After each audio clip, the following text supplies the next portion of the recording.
What's up guys, so we have some whole foods right here, baby carrots, right? Whole foods are plant-based foods that are unprocessed, unrefined, and do not contain added sugars or other additives. So when you look at the ingredients, what do you see? Carrots. Open the bag, what do you have?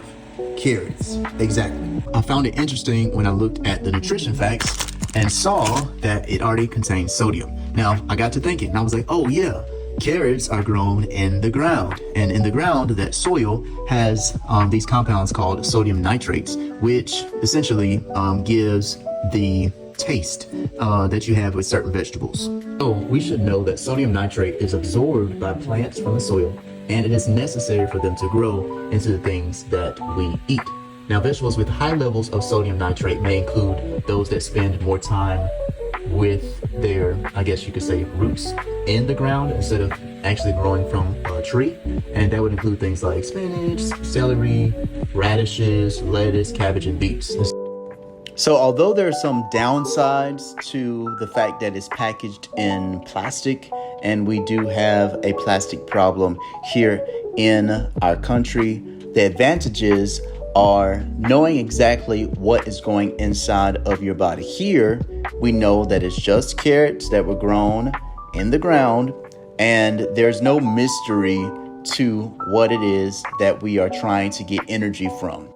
And so I had tortilla chips because I like tortilla chips, but I had a small amount. And now I'm going to make sure that I eat this. And when I made my dressing today, y'all can look up that video. I did not add any salt because it's not needed. I put seasoning in here, but I did not add any salt because, like I just said, there's a lot of sodium already found in some of these other foods, such as these sunflower seed kernels. The cranberries do have sugar added to them because they're packaged from the store. Cucumbers, celery grown underground, so they have sodium. So just, learn as you go along, make practices for doing better, and I think you can start to see results, positive results in your health for what it is that you can control.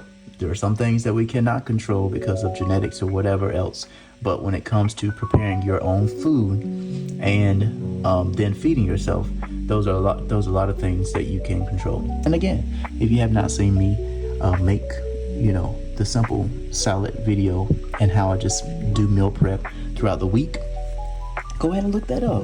I have other videos out as well that you can look up, and I'm trying to get better at this. So leave me a comment and let me know if you learned something. Share this with somebody, and maybe they will learn something. It's Lessons with Mr. Curry. Thanks so much for watching.